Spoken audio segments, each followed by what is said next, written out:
Hey everybody, welcome back. Monday Morning Briefing, episode number 144, and it is July the 23rd, and this is a Wednesday. Been quite a while since we've done a Monday video. I apologize for that, but we've been kind of focused on saddles for the most part for about the last month, just trying to get some done. We've got quite a few going, and we've got two that we're fixing to finish up. We did finish one that I've honestly been whittling on and working on for over a year. It's kind of been just a little side thing. I've just been kind of, when I get a moment on a Saturday or something, we can drink a little coffee and kind of piddle on it and tried some new stuff. It's kind of got a different look to it. We did post it on our Instagram. It's just a solid rough out kidney bean skirt kind of ranch saddle. It was just something I wanted to try. I've done them before, but I wanted to try just a completely revisited new skirt pattern and style, and so that's what we did. It turned out good. That saddle is available, but it's on the sales floor, and then we've got the two that I'm working on. I got two or three working on for customers and been working on those. And then we also got kind of a big project that we're working on that we're not really ready to talk about just yet, but it's going to be a really cool deal, I think. And we're having a lot of fun. We've had a lot of kind of closed-door sessions in here with Claudia and the girls kind of helping me getting things lined out to work on that project. So we've been kind of ironing that stuff out, and more will come from that here real soon. And I think it's going to be good. But the big thing that we're doing is just trying to get ready to go to Waco, which is in a couple of weeks now. That's one reason I was kind of focused on the saddles, was because I want to get some off my list before Waco, just so that, when we spend, a week over there teaching and doing that, I don't have a customer that's, just kind of curious on where their stuff is. So we've been working on those and trying to get ready. We are out of a lot of the material packs as far as like the belt blanks. I've had a lot of y'all email us asking for those, but we do have another shipment coming in for Waco. So hopefully that will be here next week and we can get those cut. We will put some more on the website. So if you're not coming to Waco, they will be here on the website, and Robin will be here that week to ship for us. So everything seems to be running good this year. We're having her in when we're out of town for a show. We just make sure she's got enough product, and hopefully she doesn't run out of anything. But I will be cutting some stuff over the weekend. We've got a class in here on Friday, beginner's floral carving class on Friday. I think there may be still a spot open, or that one might be sold out. I think it's the belt class on Monday and Tuesday. So we've got a class this Friday, and then we've got the weekend, and then Monday, Tuesday is our first custom floral belt class. That will be a class here in the shop. We've got some folks signed up. I think there's one spot available in that class. If you're kind of semi-local and you didn't know about that, and you want to take the couple days there, Monday and Tuesday, to come work with us and build a belt, there is still a position open, a spot open there.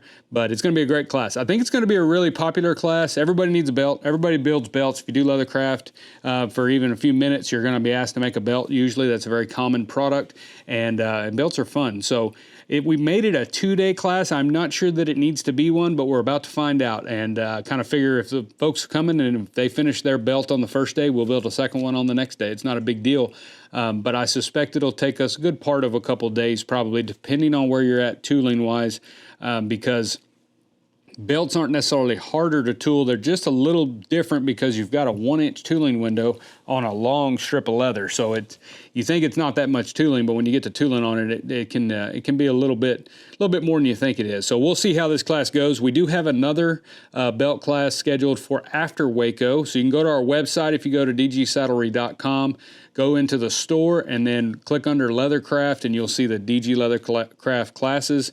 You can click on that, and then it'll show you our summer schedule. And that other class, I think it's like a week after Waco. So Waco is the 8th and 9th, I believe. We leave on the 4th, and we'll be there teaching from Tuesday all the way till Thursday, and then the show opens that Friday, whatever that week is. And so if you're going to be in the area, be sure to come by the booth. We will be there.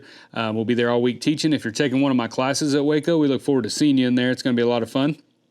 Our classes are full at Waco. There's probably still some spots open in other classes. So if it's kind of a last minute deal and you're like, yeah, I got off work, or I've got the weekend, we're going to go to Waco. if you can get there Wednesday, take a class on Thursday, it really makes the show a little bit more experienced. You know what I mean? You kind of get to meet some folks in the class, and so go to the Leather Crafters and Saddlers Journal's website and check out the workshops to see what's available. Even if it's just an afternoon class, you'll get something from it. There's a lot of great instructors at these shows, a lot of great knowledge, and just a lot of camaraderie and stuff like that. There's people hanging out, all leather crafters, and then of course the show opens on Friday. And so if you're needing tools or supplies or hardware, any of that kind of stuff, it's a great opportunity to get any of that stuff while you're there.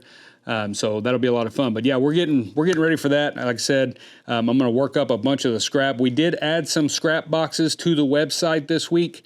I didn't post it on social media yet, but we did add some 5-pound boxes and some 1 pound, or is it 1 or 2 pound bags? I think they're 1 pound bags. You guys have really seemed to really like those. We've been talking about doing a scrap box for years and just never did it just because I don't know. I didn't know how well y'all would want them. You know what I mean? If there was something you could do with them. But I think the 5-pound boxes are they're very popular. Every time we put them on there, people are grabbing them. But we try to put some stuff in there. It's various weights of veg tan leather. It's all veg Herman oak, but it's remnants. It's stuff that, yes, I can cut stuff out of it, but as much as we're cutting for these material packs, I can only store so much. So we've been kind of putting those together, and they've been great. So that's been helping me out, move some of that scrap where it's not just sitting in a drawer or sitting in a box.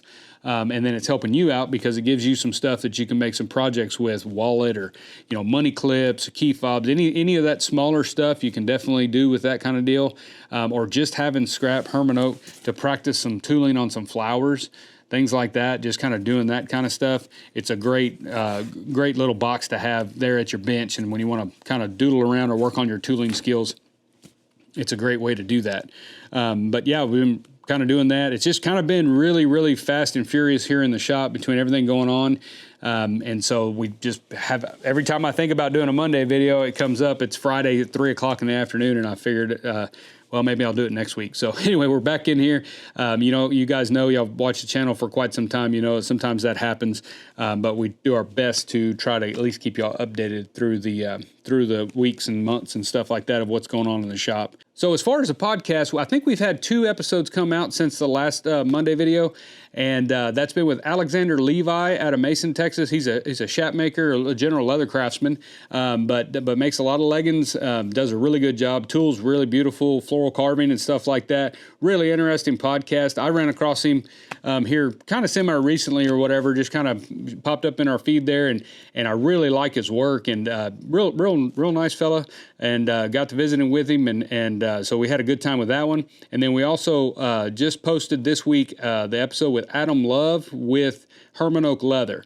And Adam gives us I wanted to do that episode for all of us because I have not been to the tannery yet. Some of you guys may have taken the tour. If you go to St. Louis and you go down there, they'll give you a tour of the tannery, and they say it's just something to see. It's really interesting. They've been there for over 100 years on the same location, making leather in the United States. They're I think they're the oldest tannery in the United States, and all veg tan. They don't do any chrome tanning or anything like that there.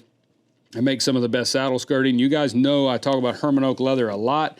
It's just one of those deals where that is the leather that I landed on years and years ago, and I've tooled almost all of them out there. And there's a lot of great leathers. There's a lot of other good leathers out there that you guys probably have heard me recommend in my classes and things. If you guys, are asking what's another option if you can't get a hold of Herman Oak, what's a good option? And, and I'll talk about that. Wickett and Craig Thoroughbred. There's other ones out there, but Herman Oak for me, for what I do, I really, really like it, especially on the saddles. It's just got a certain temper that I like. It's got a certain feel. So that's our leather of choice, but that doesn't mean that the other ones out there aren't as good. They're just different, right? So you're going to have differences within the tannages. And talking to Adam was one of the main reasons why I wanted to have him on, was to talk to him and hear what is the entire process. Because I had a pretty good knowledge of what the process is on how they make our leather. But I want to hear it from him, and I know I learned a lot in that podcast of just all the different things that they do, what makes their leather different, the processes that they go through, and the different leathers they make. I learned there's a lot of stuff they make that I had no idea they even did. But it was a great episode, and we also got to hear his little bit of journey here. Adam got there. I think he says in the podcast 3 years. Been working with Herman Oak 3 or 4 years now, and when I met him for the first time, to my knowledge, he hadn't done any leather work at all. And now he's got a little shop in his basement, and he's making stuff. He'll text me pictures of stuff he's working on, ask questions. He's taking some classes for me at these shows. He always takes a class or two at every show we go to, and gets there a little early and takes some classes. So it's a really good deal. It's nice to see him as a salesman also wanting to dive deeper into the material that he's talking to you about in a booth. So if you go into his booth, the Herman Oak booth at Waco, and you talk to Adam, when he talks about the leather with you, he's understanding more of what you're asking him about, or the questions you may have, or the concerns you may have. He's going to understand that a little bit more because he is playing with the leather and working with it. Not to say that anybody else that doesn't do that doesn't know what they're doing. Everybody knows what they're doing as far as what they're trying to sell product-wise with Herman Oak. But I really like that because him and it's fun for me because he understands the leather side way more than I do. And I just texted him, I guess a couple days ago. I rolled out a side of leather and I had some little marks on there that I wasn't sure, I'd never seen before, and was just curious as to what it was. And it wasn't in an area I had to worry about, but it was just curious to me. And so I texted him a picture, and right away he told me that's probably from this and that and this and that. And that really, really helps me. And I do that. You can ask him. I probably do that once a month. I'll send him a picture, but they're all very knowledgeable on their material. Only difference with him now, he's learning more on the tools and the application of the material hands-on a little bit more. And he's not building saddles. He's not building motorcycle seats. He's not doing any super complicated leather projects at this time. But he's really into the tooling and the artwork. And for me, that's why I use Herman Oak, is because of the tooling and the burnish that we get. And the quality of the artwork, to me, seems to stand up better with Herman Oak than others that I've tried for my style and for what I do. Like I said, not to say anybody else's isn't good. It's just that's my preference currently. Can that change? Yeah, you're an artist. You can change what you like to use. I have a couple artist buddies of mine that prefer the I don't know what Tandy calls it, but it's like something Tandy Oak or something. It's their version of a premium veg tan leather. And I know a couple of people that for the type of work that they do and the artwork that they do, which is very specific, it's not saddle work or anything, but for what they're doing, they prefer the temper and the burnish and the feel and the color of that particular leather, which seems surprising to me, just because I've never have been a big fan of Tandy's leather in general, for higher end type artistic pieces. But the work they do with it, when you see what they do with it, it's amazing. And so I'm like, well, yeah, everybody's different. Every artist is different. And so just keep your eyes open, keep your options open, and try different things, because you never know, what might work well, or for a certain application if you're trying a new technique. Speaking of new technique, one of the new ones that you may have seen on my social media is we did a little bit last year, and we've talked about it on here, but the 3D embossing. Me and the kids have been really, really having a blast with that here in the shop when we get a little time where we can kind of shut down for a minute and just kind of play with some things. And I posted a picture of this flower on social media. It's been a few weeks, but this was just an attempt. I'm not a pro. I'm not, Jim Linnell, Jurgen Volbox, all these guys. Those are the embossers. Those are the ones you want to follow. Those are the ones you want to reach out to, watch their videos, take their classes at these shows. If you are interested in getting this type of rise, this type of 3D relief, in your tooling work or in your artistic pieces, or your wall hanging pieces, whatever you're trying to do, those are the guys you want to reach out to. I've had a few people email me and say, when are you doing a video on that? When are you doing a video? Because I did that, and I did this feather right here. It probably nowhere near correct. I'm just playing around with the material and the tools, right? We talk about that all the time. I talk about that there's only two things you need to learn. That's material and the tools for no matter what art you want to do, whether it's granite sculpture, clay sculpture, painting, watercolor, welding, it doesn't matter. Learn the material and learn the tools. And that's all I'm doing with this. We're just playing around. We're just stretching leather and trying to see what we can do with it. But like I said, I've had a couple people email and say, do a video on how you did that. I really, really want to learn that.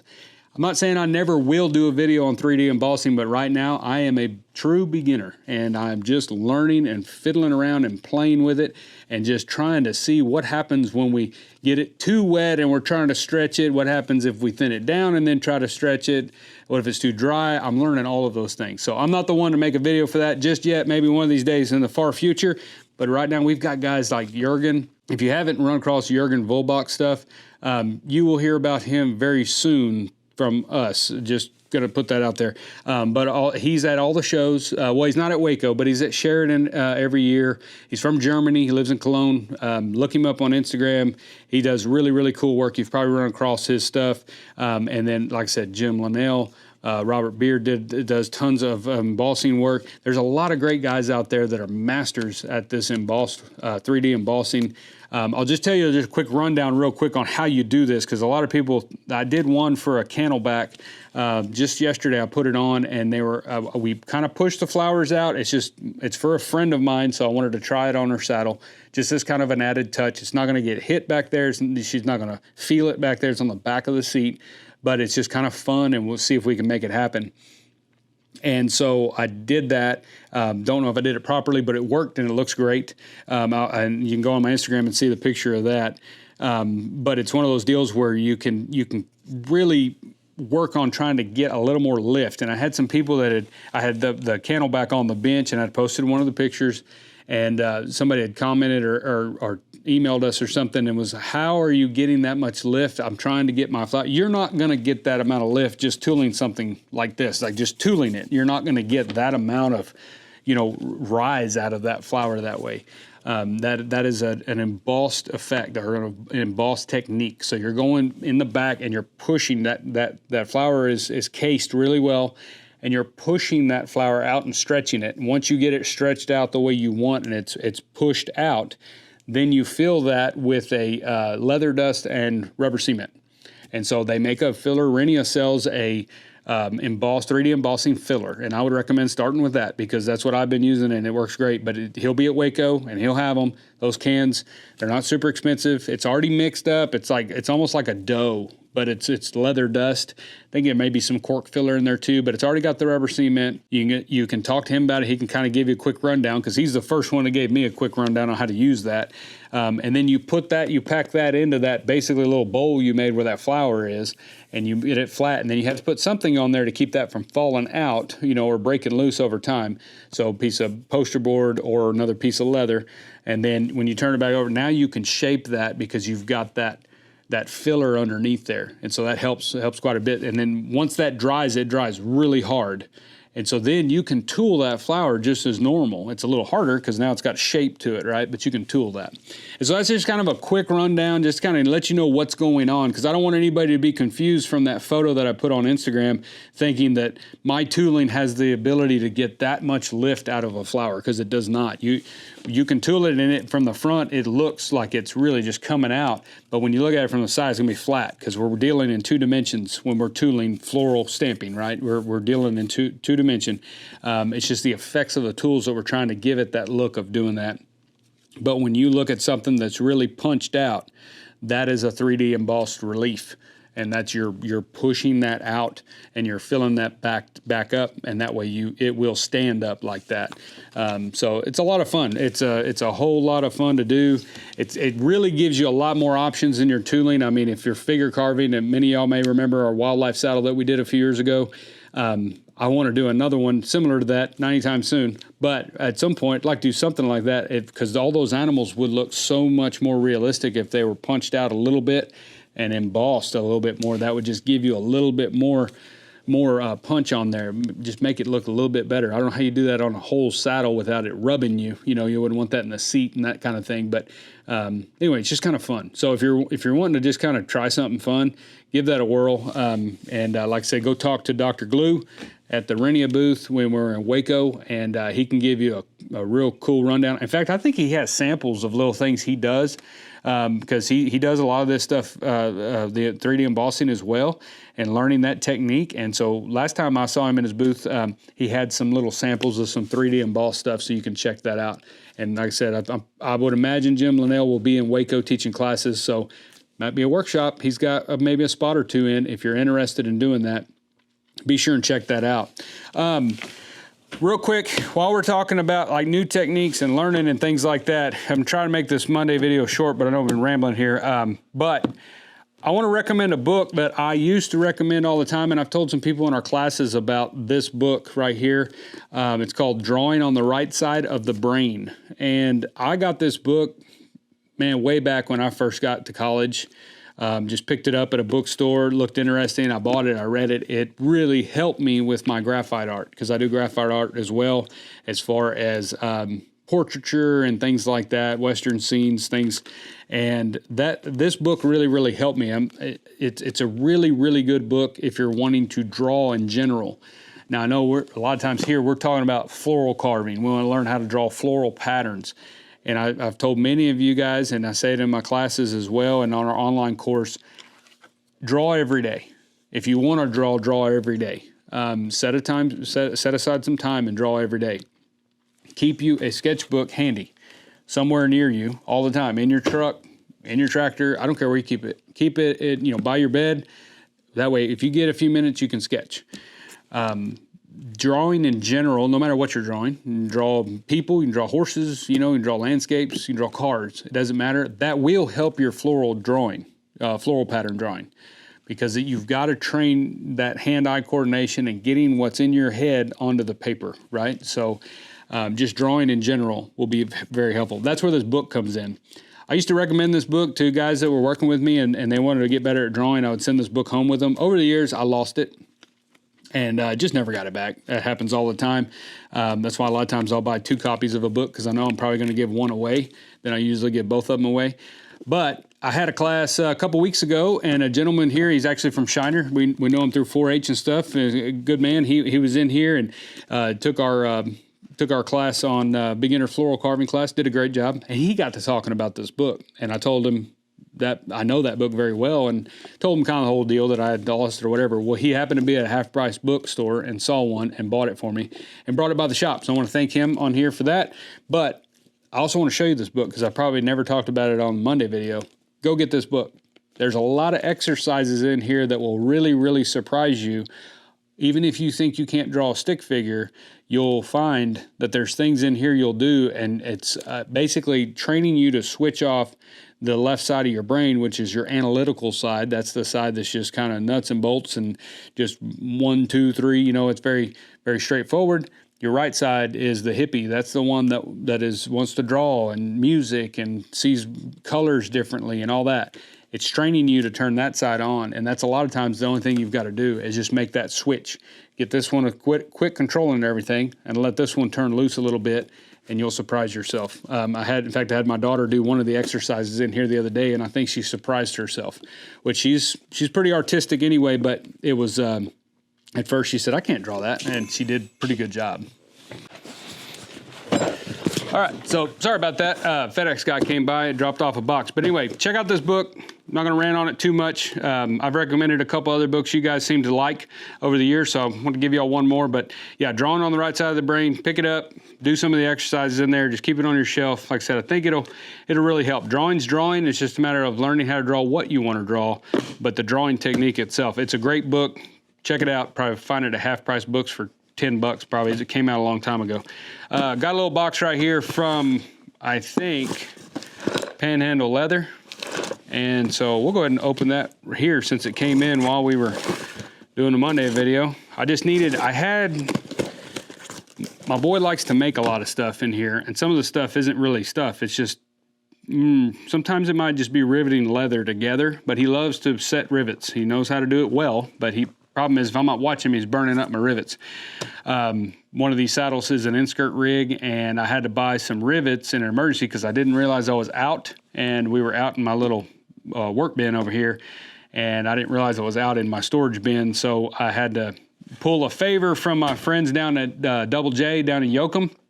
I've known them guys a long time, and just texted them and said, hey, do you got any rivets? And he hooked me up. Problem is they only use 3/4 inch in their shop, and I buy the 1 inch, which may be a waste of money, but I buy the 1 inch because they're always long enough for what I'm doing.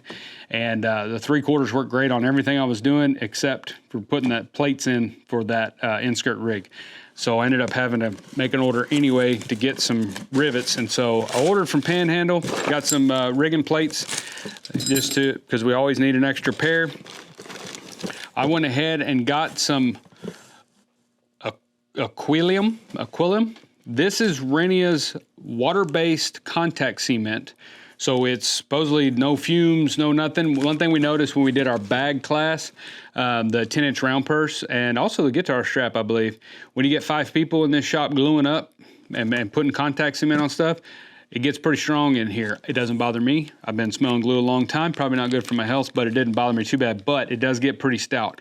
So I thought I'm gonna buy this for our belt class, and we're gonna give it a shot. We'll still have contact cement, so if it doesn't work real good, I'm gonna try it today and see how it works. But yeah, we'll give it a whirl and might start using that in classes. We had a class in Sheridan, and everybody's gluing up their guitar straps, and it got pretty stout in there too. Of course, it's a bigger room and all that, so it wasn't too bad. But that's one thing you do have to pay attention to if you are teaching classes, is kind of think about that glue, because when it's just you, it's not bad, but when you get that many. And then I got some saddle screws. We're running low on those, swell screws and stuff. There's my rivets. We got those in. Copper, number 9 copper rivets, 1 inch long. That's what we buy. The thing to remember when you're buying copper hardware, copper rivets, brass rivets, things like that, if you don't do a lot of real thick stuff, buy the shorter ones that are long enough that you need them to be, but they're not the 1 inch, because obviously they're sold by the pound. So if you're cutting off a whole bunch of that rivet, you're paying for stuff you're not going to use. So if you buy the shorter ones that will work for your work, you'll get more rivets per pound. So, but like I said, for us in the shop, it's just kind of easier for me to be sure I've got enough length no matter what I'm doing. So, and then I bought a new TS Boy. This is the glue pot that Renia sells, and I bought another one because the one I had, I think I messed it up. So when you get these pots, they come with this here that goes over the top. That's going to keep air out of the glue. So they have this little deal here. They come in different colors. If you go to the booth there at Waco, he'll have these there. And then you've got your little brush. Comes with a really good chip brush. And then that will seal up nicely. Supposedly they're supposed to be stored like this on your bench if you're not using them. But I think I had one student that said that probably the reason mine failed on me was because I had it completely full. So there was no place for the gas to go, and the gas blew out the bottom. So it was just leaking. It didn't, not like the whole bottom came off, but it was leaking. I don't know. That thing was old. I'd had it, I don't know when I bought that thing, probably 3 or 4 years ago from Renia, and it lasted forever. And for all I know, it got dropped. Who knows? It's a workshop. There's no telling. But anyway, it was leaking real bad. So I finally chunked it. But I got another one, and I think I'm actually going to put this Aquilium in there, Aquilum. I don't know what it is. Aquilum, something like that, if y'all can see that. It's right there. But yeah, so I got a new glue pot. So as far as Panhandle, like, they're a great company to get supplies from, especially if you're a boot maker or saddle maker. They sell all that stuff. In fact, they sell the belts for my cabinet finisher, which I didn't know that until earlier this year. But they sell all kinds of boot making supplies, saddle making supplies, leather, hardware, dyes, finishes, conditioners, all kinds of things. So if you're not familiar, they're in Amarillo, Texas. You can go online and look up panhandleleather.com, I think, or just search Panhandle Leather Company. You'll find them. And they sell a lot of great supplies. I used to get all my Herman Oak leather from them. So if you are looking for Herman Oak and you don't want to go with the tannery right now, or you can't, it's too much, you got to buy 10 sides. Panhandle's a great place to get your leather from. They sell it in all the weights, so you can get 3, 4, 9, 10. Call them, visit with them what they've got. They keep a lot of leather in stock. They sell some thoroughbred Latigo, which is a very good Latigo that I like. I get some. A lot of times I'll buy it from thoroughbred, but sometimes I can get it from Panhandle too if I'm already ordering from them. But great company, yeah, Panhandle. Thank y'all for getting this out to me and getting that sent. Real quick before we get off of here, and I've got to run. I got to get some stuff done today. I want to thank. I had somebody send me a little gift here. These are, I didn't know what these were. I thought this was something Claudia ordered. In fact, when the box came, I just opened it and saw that in there, and I was like, well, it's something she ordered from Amazon or whatever, because they look like makeup brushes. You ladies may know exactly what these are. Blending brushes, maybe is what they call them. That's what he called them in here. yeah, they're really cool. But Claudia said, here's your box. I said, that's yours. She said, no, this is actually for you. And I read the letter, obviously. But nice gentleman sent me these, said he used these for dye. And he said he has never been able to get such a good, clean, even dye except for with these. Even when he tries all kinds of different methods, and I have that trouble too. It's hard to get, if you're gonna dye something solid, it's hard to get it real even. But he said he's had good luck with these, so I wanna thank him for sending me these. I love any kind of applicator. So we'll put it in the bin up there and we'll give it a shot. I'm sure they'll work great. They'll work great for lots of things. Thank you for sending that to me. I'm always interested for different ways we can do things other than just using a sheepskin pad, which is what I was trained on, so that's normally what I use. Also, I want to thank this gentleman right here. He sent me a really cool gift, but it's kind of I think it's kind of a little nudge, like, go, do it. But I visited with him in Sheridan, and he's from Mexico originally, I believe, but he lives in California, and we had visited because he remembers hearing me talk about wanting to build a Churro saddle. And I do want to build a Mexican Churro saddle, and I want to build it correctly. It's not, as an American Texan, I don't know anything about those types of saddles other than I'm interested in them. But I know with every saddle there's the Wades or all these different saddles, there is a culture tied to that. There's a reason certain things are the way they are on every saddle, barrel saddle, cutting saddle. And so when I do it, I want it to be proper as I can make it. And so we were visiting about that, and it seems like a really good resource as far as at least being able to get me connected with people that know what the deal is. And so we got a few flies in here. Molten's had flies bad this year. I don't know why. But so when we got talking about that, those saddles usually have a lot of, I think it's called Aloe. It's the little white stitching. You see it on a lot of belts. On the Mexican belts you'll see with all the little white stitching, that's not thread. It's actually and I knew this, it's actually a fiber off of, I think, the agave plant, but they make this thread out of the fibers. And we got to talking about that, and I told him I always wanted to try that. And it seems very tedious and very time consuming, but it's something cool that I'm interested in. And he sent me a little jag of that stuff, and he told me in the letter exactly where it came from and all that kind of stuff, and it's very neat. It almost feels like softer horsehair, almost like mane hair. It's really, really cool. So I've got this on my bench so that it stares at me because I want to do some research, find out how to actually use this on a small project and do some of that stitching. I'm not going to promise you guys that I'll ever build a Churro saddle with tons of this on there. I may not have the time to do that. I might not have the patience for it, honestly. But I definitely want to learn the skill of doing some of this just for my knowledge and to know.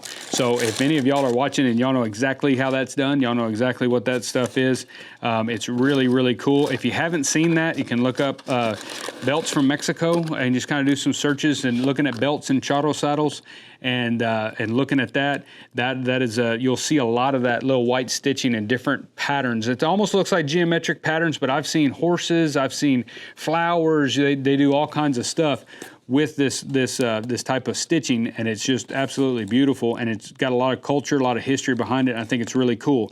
And so I want to thank him very much for sending me that, and we will see you next year, hopefully in Sheridan, if not Prescott or somewhere else, and shake your hand and thank you properly for that, because I was really excited to see that box come in, because that's just kind of the first step to a long research project of trying to get one of those saddles built and finding a tree and all that kind of stuff.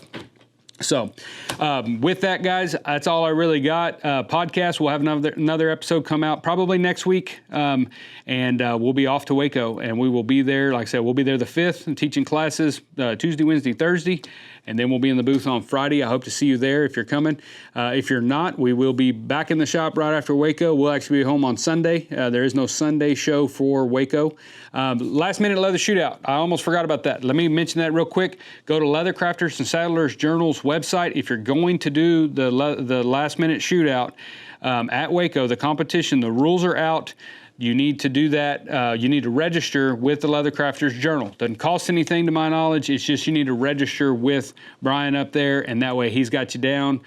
So be sure to do that. If you don't know about it, we're right up against the time here, but you can go there too and print out those rules. You can get the rules. There is no actual pattern. There is no project in particular. There's just some rules for this year's entry. There's some things you have to do that it has to have, and a certain sizing and things like that Aaron came up with.